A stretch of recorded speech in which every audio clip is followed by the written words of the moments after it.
Hey everyone, welcome to Post to Post. My name is Neil. Hope you guys are having a great day. Let's talk Johnny Gaudreau, a name that has been in the news, at least in Canada, as far as trade rumors or whatever, for years.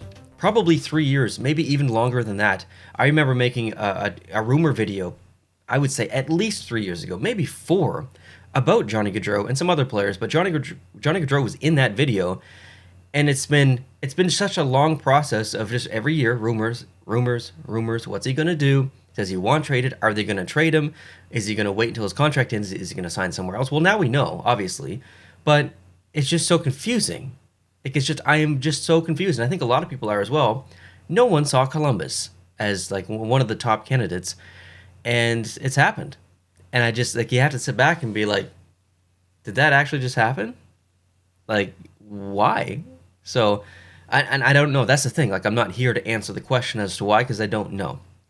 I will talk a little bit about a theory that I read online, but I want to look at his contract first, because as confusing as the decision is to go to Columbus, the contract is also confusing. So let's dive into the contract a little bit, and then we'll kind of speculate as to why he went to Columbus. But the contract, he's getting $9.75 per year as the cap hit. That's not the confusing part. The money is, he actually took less to go to Columbus, which that's the other confusing part, because I believe New Jersey's offer was north of 10. I think Philadelphia's was near 10 or north of it. So he took less money to go to Columbus. I believe he is from New Jersey or Philadelphia, one of the two, I can't remember.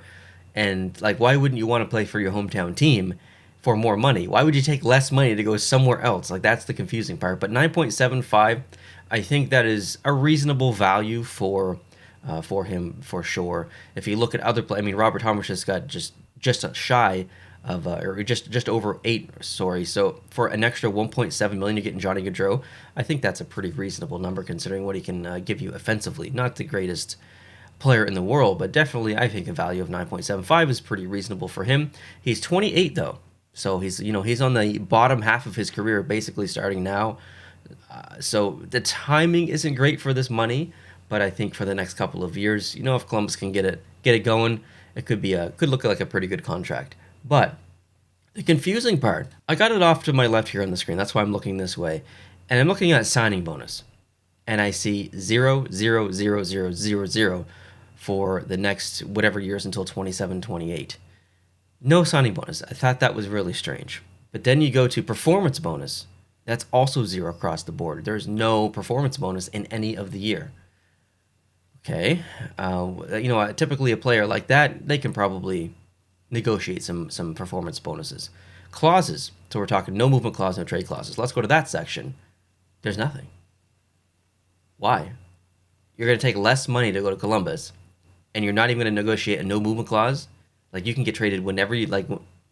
I just don't understand it. A player like that usually has the power, especially if they've got a good agent. I don't know who his agent is, but I'm so surprised that there's no signing bonus. No clauses as far as no movement clause. The performance bonus, whatever. There's lots of players who don't have that, but still, it's still awkward that there's nothing in any of those categories.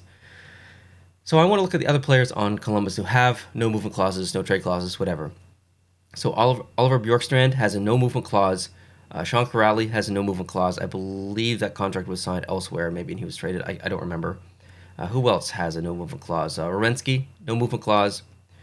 Merzlikins, modified no movement clause. Boone Jenner, modified no movement clause.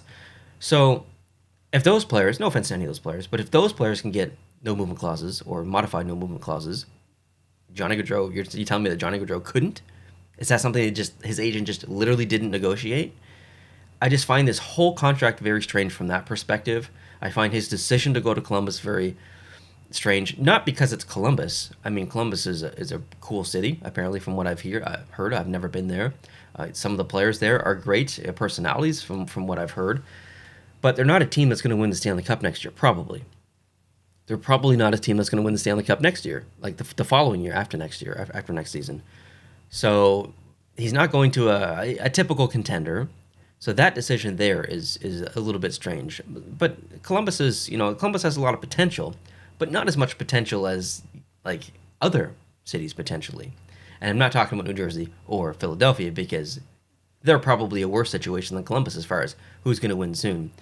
So maybe it literally came down to he wanted to win. He wanted to win as soon as possible. He had offers in a handful of offers, around 10 million. There's only 3 teams: Columbus, New Jersey, Philadelphia.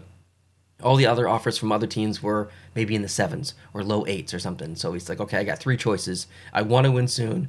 It's probably not happening in New Jersey. It's probably not happening in Philadelphia anytime soon. Columbus. Columbus is my best shot right now. It's relatively close to Philadelphia, relatively close to Philadelphia or New Jersey. It's like an 8-hour drive or whatever it is, 7-hour drive. It's a little bit close to home. It's still my best shot. I'm still, I'm out of Canada, which is kind of what I wanted. So hey, it's not the end of the world. Now here's the speculation that I heard as well, that his wife, I didn't even know he was married, his wife is in the medical field. And there's really good medical opportunities as far as hospitals and stuff in Columbus. I have no idea if that's true or not. That's just what I read on Twitter, so take that with a grain of salt. But it's just, this whole decision is very strange, and maybe we'll hear reasoning later on. As I'm filming this, it's actually quite late at night. It's almost 1 a.m. and I have not read anything from a statement from Johnny Gaudreau. I'm sure he'll make one soon if he hasn't already, but I have not seen it. But yeah, I'm just curious to learn more from Johnny Gaudreau as to why he went to Columbus. I think Columbus fans should be happy. I mean, they got him for a fairly reasonable price, a decent term. No movement, there's no clauses. You can move him anytime you want if you need to. Like, I think Columbus is kind of sitting pretty here with this contract, and I think if I'm a Columbus Bluejackets fan, I'm pretty happy, honestly.